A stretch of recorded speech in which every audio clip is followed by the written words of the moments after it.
Em tempos de crise, inteligência emocional é o que te mantém no jogo. Gente, sabe que eu percebo que muito se fala, pouco se faz, sabe? Esse é um tema bastante comentado, bastante falado, mas efetivamente as pessoas se entregam às emoções com muita facilidade. É claro que eu sempre comento também que não é minha intenção aqui dar uma de, né, sou uma pessoa livre, estou livre de qualquer rompante. Não estou livre, todos nós temos os nossos momentos, mas o mais importante é a gente se conhecer e entender quais são os gatilhos que nos levam a esses momentos de um certo descontrole. Então hoje a gente vai falar sobre inteligência emocional e como isso impacta nos seus resultados como líder. Então vamos começar com uma definição, tá?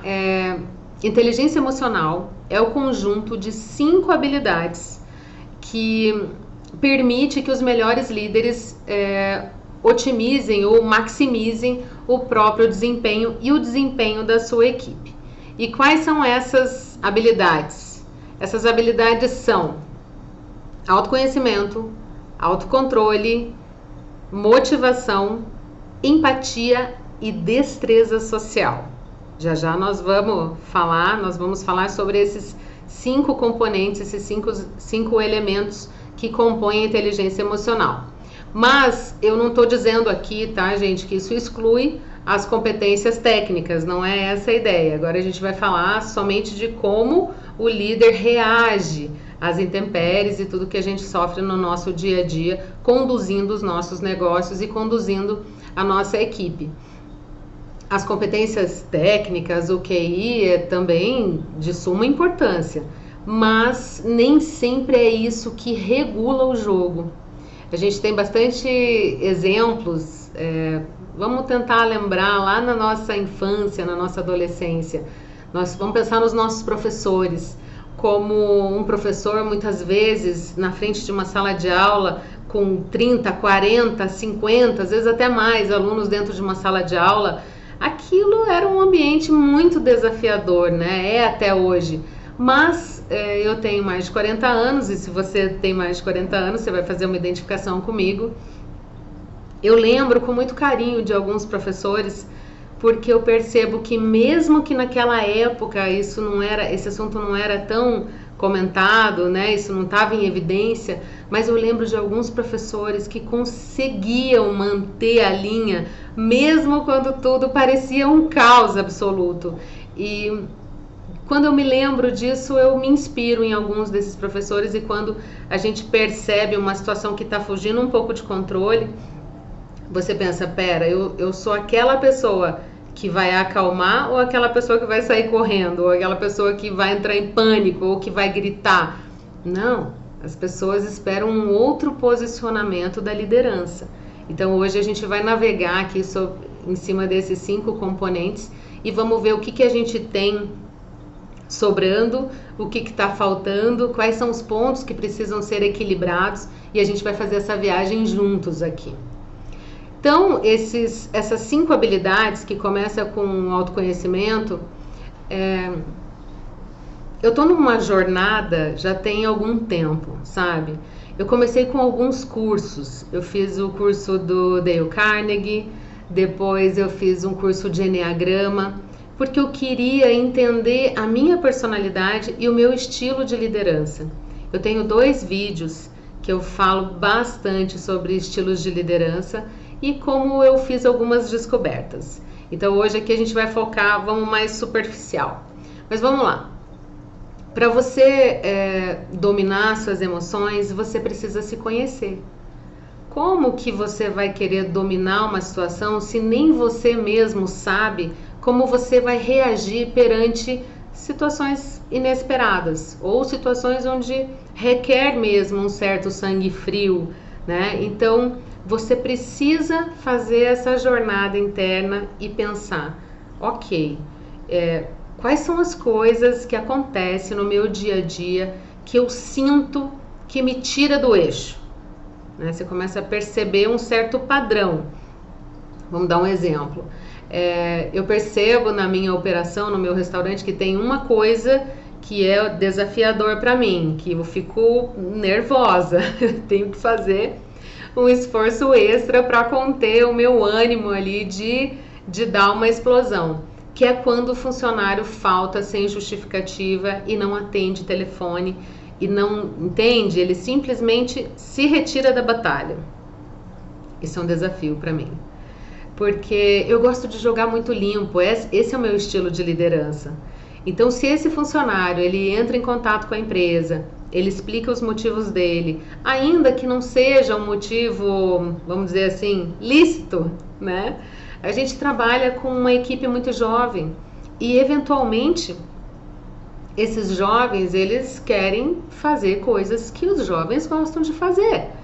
E aí acabam perdendo horário e acabam bebendo, enfim, coisas que vão comprometer o outro dia de trabalho. Se essa pessoa é honesta e entra em contato com a empresa e diz, olha, eu não tô legal, eu não vou conseguir dar o meu melhor hoje, eu saí ontem, não tô bem, eu não posso trabalhar hoje. A gente encara de uma forma, sabe? A gente se organiza, nós temos uma lista de extras. Até teve uma live que eu fiz com a doutora Mona Lisa, que eu explico como você pode trabalhar com essa lista de extras da forma correta, com essas pessoas devidamente contratadas, com contratos intermitentes de trabalho. Então não é aquela extra que você paga morrendo de medo, que você não sabe se aquilo no futuro pode te comprometer.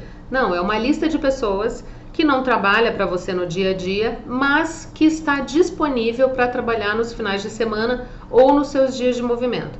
Então, voltando à nossa inteligência emocional aqui, se esse camarada que te deixou na mão, se ele entra em contato com a empresa e ele é honesto e diz que não vai trabalhar, e você tem uma lista, você tem um backup, você dá um jeito. Agora, quando esse cara não te avisa, e quando esse cara, sabe, está em cima da hora, é dia de faturar alto, é dia de faturar gostoso, e você não pode contar com a sua equipe, isso é um desafio para mim. Nesse momento, eu tenho que buscar todo o meu recurso interno, sabe? Tenho que, para não dar uma explosão de pensar, poxa, eu tenho uma postura tão liberal, tão tranquila com relação a isso, eu entendo que somos todos seres humanos, né? E que eventualmente, claro que isso não pode ser uma regra, mas que eventualmente isso acontece.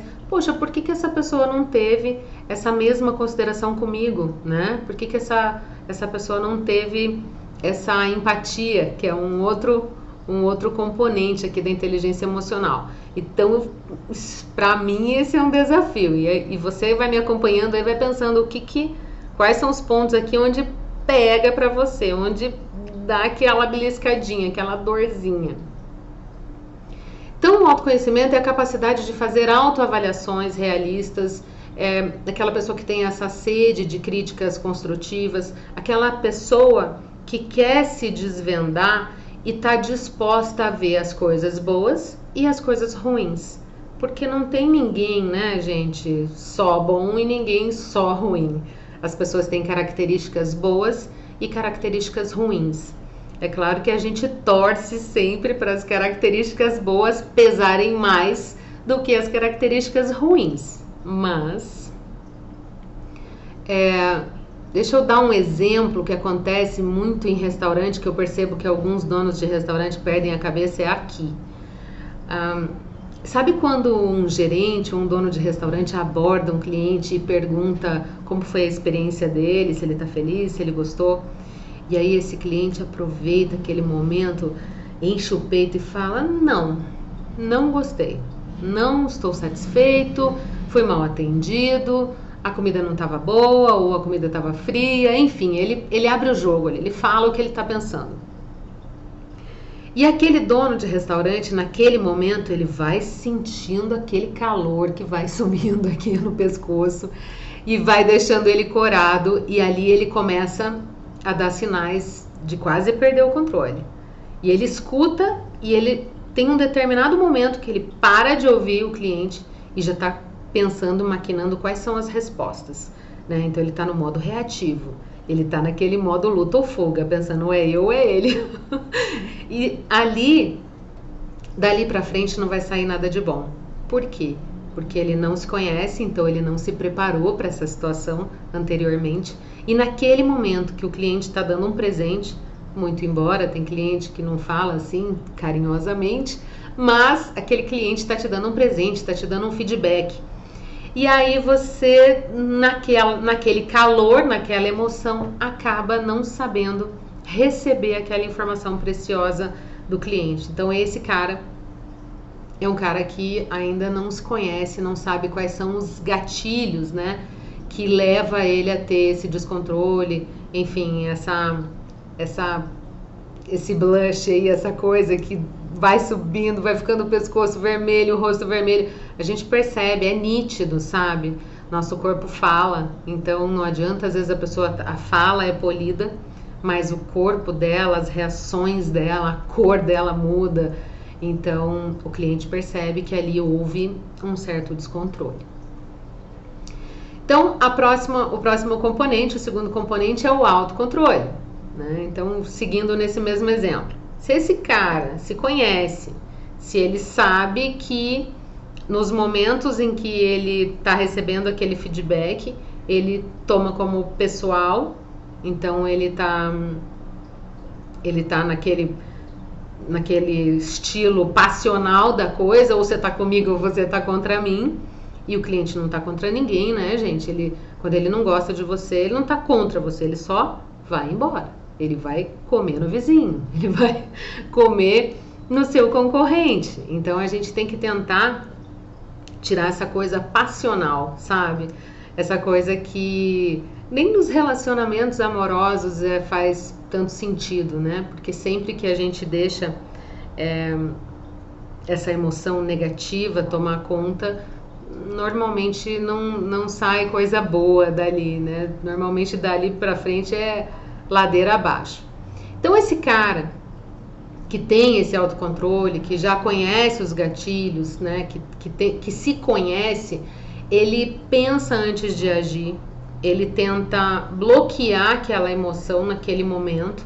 Não estou dizendo para não sentir, estou dizendo para bloquear aquela emoção naquele momento onde ele precisa dar uma resposta, nem que depois ele desmonte na cozinha, sabe? Ele desmonte no escritório dele.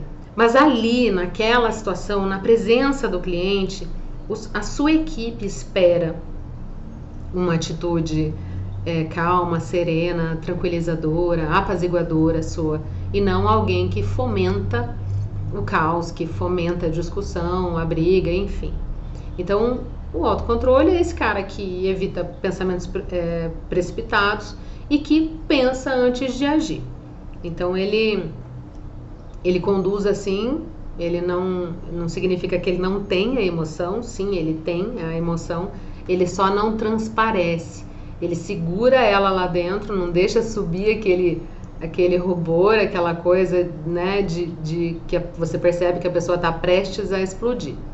Então esse líder, ele apresenta confiança, ele passa credibilidade, a equipe fica segura, ele mostra integridade na ação dele, isto é, ele está ali ouvindo, então ele deixa esse cliente falar até o final, que tem uma teoria que diz o seguinte: a pessoa pode estar mais nervosa, enlouquecida da vida.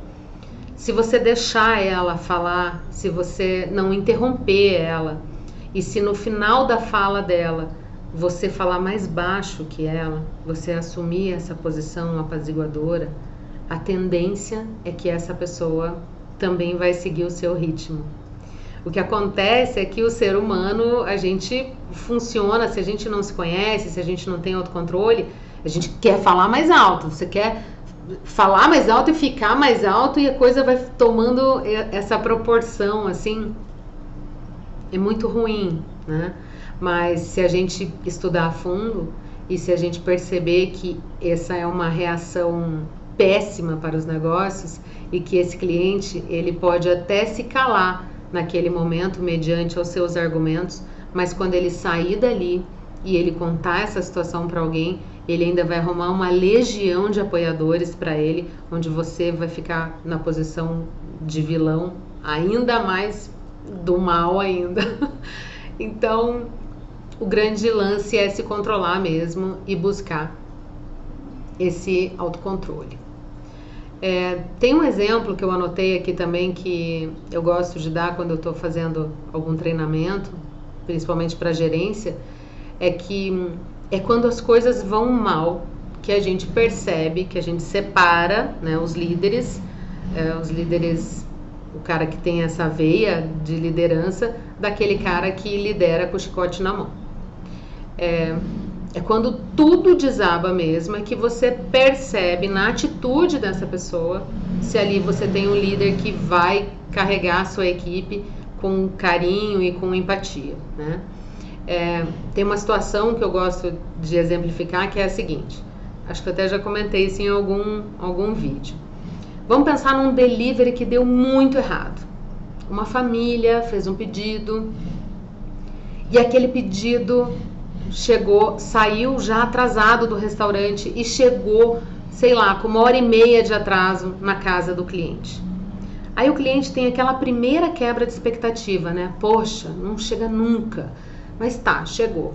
Quando essa família abre a caixa, a embalagem do pedido, ela percebe o pedido todo virado, sabe?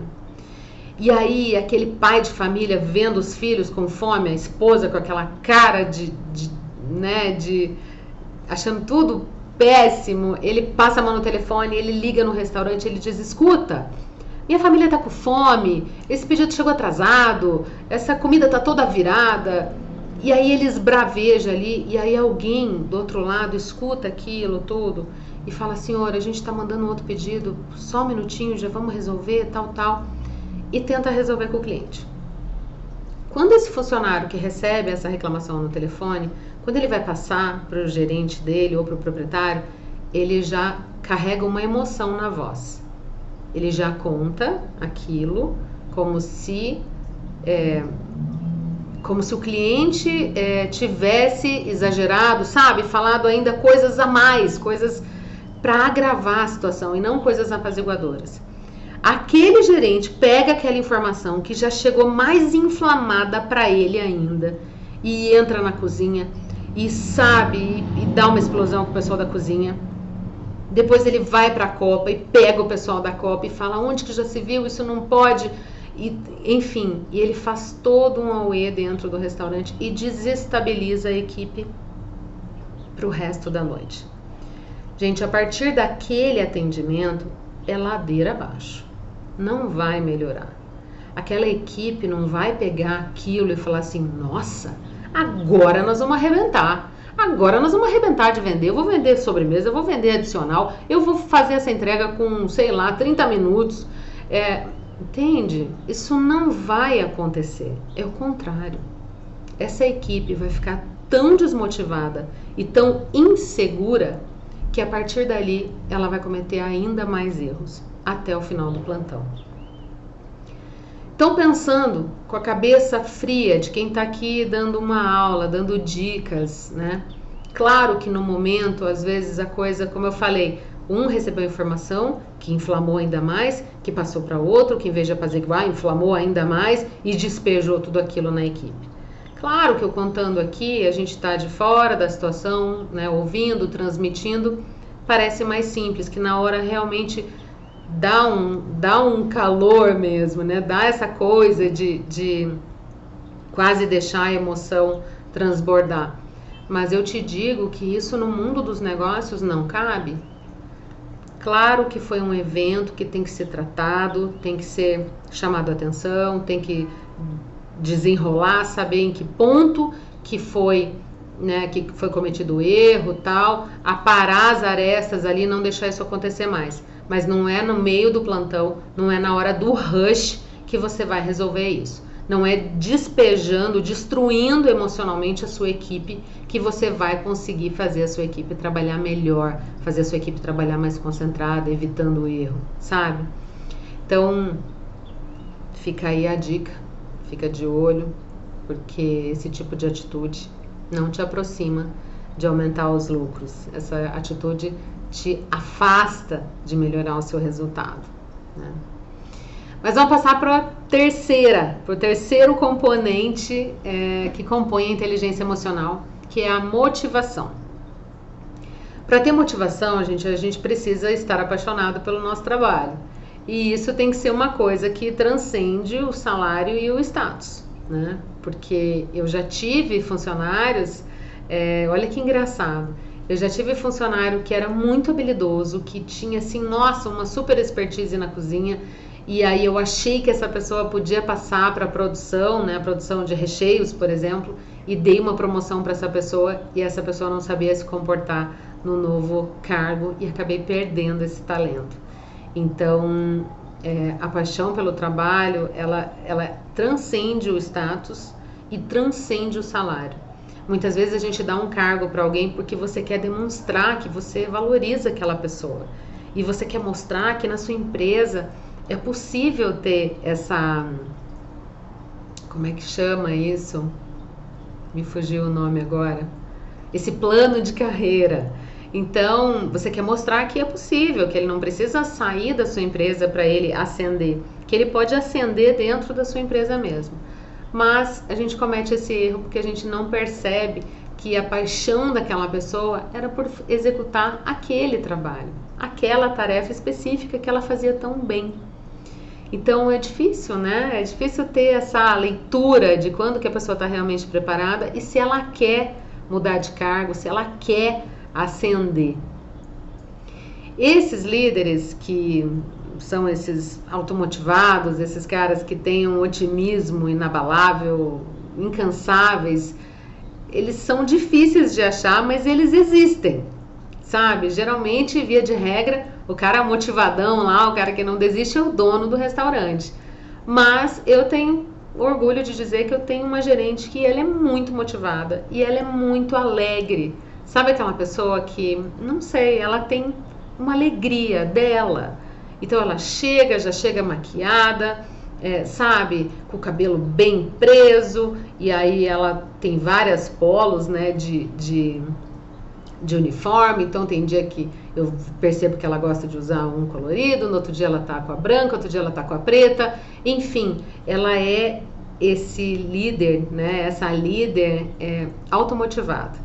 E quando ela chega, raro, mas quando ela chega, sabe, que eu sinto que não se maquiou, tá com o cabelo bem preso, mas não fez aquela maquiagem leve, eu já penso, aconteceu alguma coisa. Então aí é a hora que eu entro como coach. E eu entro e aí eu faço esse papel de motivadora, porque ela é que vai estar junto com a minha equipe o dia inteiro até o final do plantão. Então ela tem que estar bem, ela tem que estar motivada. Então eu vou lá e dou uma injeção de ânimo nela. Como que faz isso? Primeira coisa, ouça a pessoa. Então eu vou lá perguntar, o que aconteceu? Nada. Como assim nada? Nada. Aí você vai espremendo. Não, mas você não é assim. Poxa, tô te achando diferente hoje. E aí a pessoa vai se sentindo mais confiante, mais à vontade, até que a pessoa se abre e fala o que está acontecendo. Muitas vezes naquela conversa você não consegue resolver. Não estou dizendo que você vai ouvir e vai resolver o problema do seu gerente, do seu líder. Mas só o fato de você ouvir a pessoa, de você parar o que você está fazendo, de dedicar sua atenção para aquela pessoa já se sente importante. E vai levantar dessa conversa melhor do que quando ela sentou contigo. Tenho certeza absoluta. Nós temos, gente, necessidades que vão além, né, daquela postura profissional, enfim. Claro que, via de regra, a gente tem que estar sempre bem. Mas a gente sabe que, eventualmente, a gente não está no dia bom. E aí, quando ela, com toda aquela alegria, ela não tá nesse dia, eu fico preocupada e eu vou lá checar o que tá acontecendo. E depois que eu dou essa atenção para ela, ela levanta já super altiva de novo, aí ela vai lá no banheiro do restaurante, já aumenta a maquiagem, eu já sinto que ela sai dali empoderada sabe? Louca para fazer um plantão vencedor, para poder me mandar no final do dia aquele resultado acima do esperado, para me deixar feliz, para mostrar que ela apreciou a minha atitude. Vamos para o quarto componente, a empatia.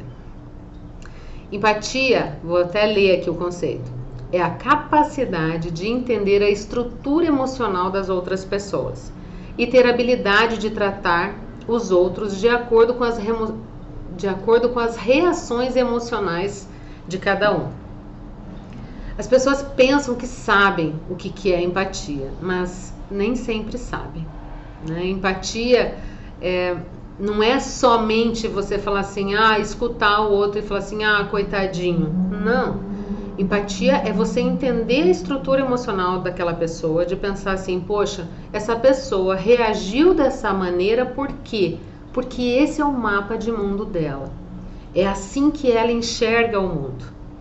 Teve um vídeo que eu falei sobre os 4 estágios de consciência. Tem pessoas que ainda estão no estágio 1, sabe? Lá no centro. Quem assistiu esse vídeo vai lembrar. Que está no estágio 1. Essas pessoas se sentem vítimas, sabe? E aí tudo elas sentem que acontecem para elas. Então é como se o universo tivesse contra elas. E aí o líder, quando ele tem esse tipo de colaborador, normalmente ele não tem muita paciência com essa pessoa, né? Porque essa pessoa é aquela pessoa que qualquer coisa chora, né? Que se ressente dos colegas, enfim. Mas o líder que tem essa inteligência emocional é aquele cara que vai entregar o que esse cara precisa. E o que esse cara precisa? Esse cara precisa ser ouvido também. Mesmo que ele vai te contar a mesma história, que ele se sente a vítima, que ele acha que está todo mundo contra ele, mas ele quer desabafar. E aí esse líder, o que ele tem que fazer? Ele escuta aquilo tudo e devolve, dá uma devolutiva para essa pessoa no sentido de melhorar o estado de espírito dela. Não é dar mais paulada para esse cara levantado ali querendo pular da ponte. Não. É para você deixar esse cara mais empoderado, com mais coragem de mudar a atitude dele. De mostrar para ele que ele está errado, mas de mostrar com doçura, sabe?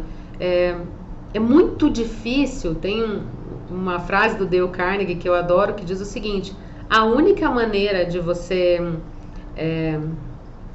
deixa eu lembrar da frase direitinho. A única maneira de você ganhar uma discussão é evitando ela. Sabe? A gente não vai ganhar essa discussão.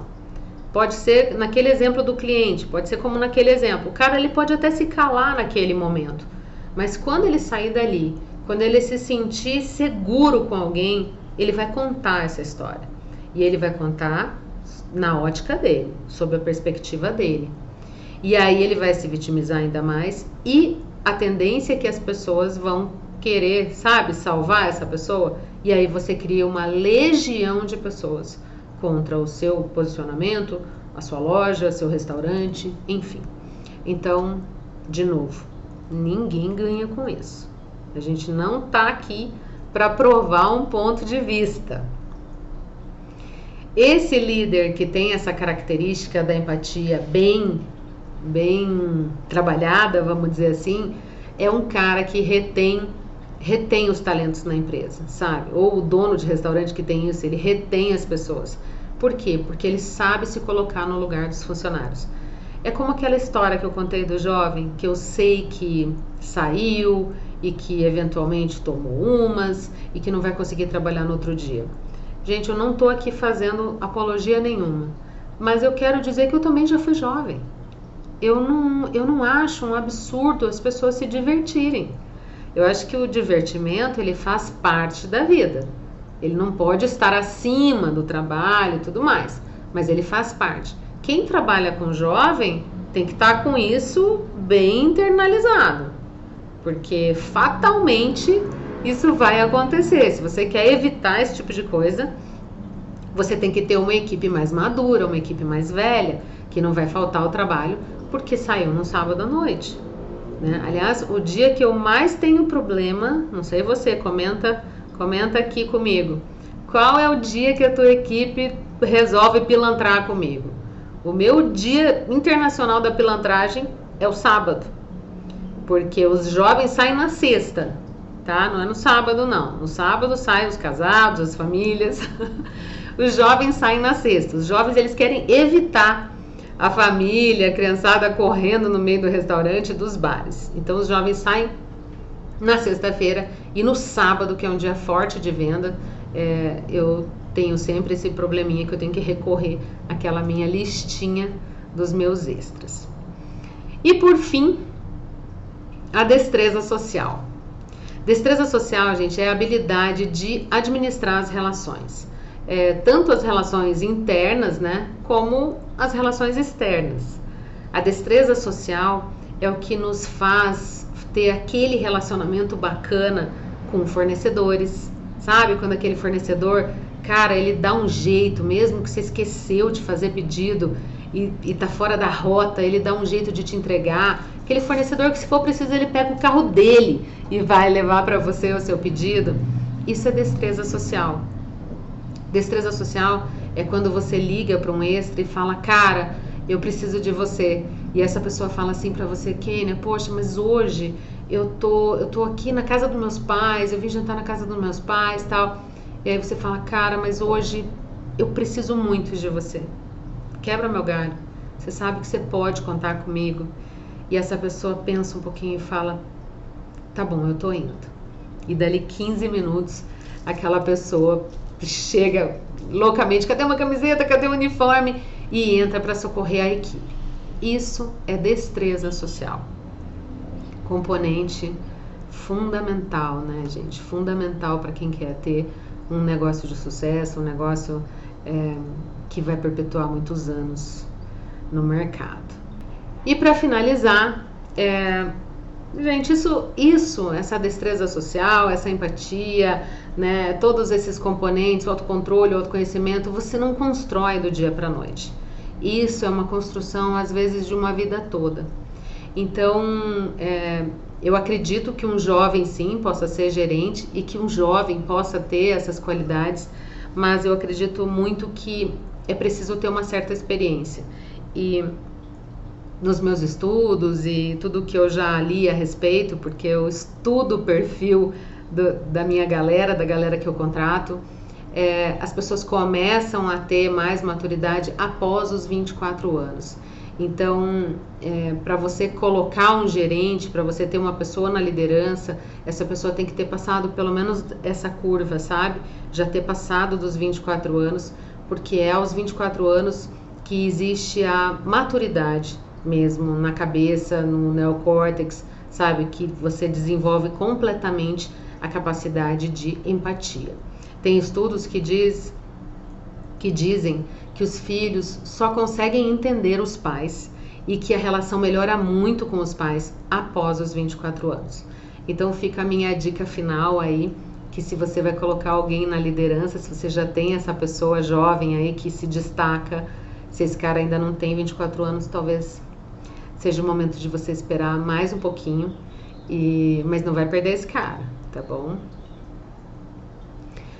Então é isso, gente. A inteligência emocional é a condição sine qua non de permanência no mercado para você manter o seu business, seu negócio crescendo, sabe? Sempre se desenvolvendo, aumentando a sua credibilidade e, por fim, aumentando o seu lucro, o seu resultado. Gente, então essas são as estratégias que eu uso. Eu gosto de compartilhar esses meus estudos porque foi isso que mudou o jogo para mim, então eu gosto de compartilhar porque eu sei que vai te ajudar no dia a dia. Compartilha com as pessoas que você acredita que vão se beneficiar desse conteúdo.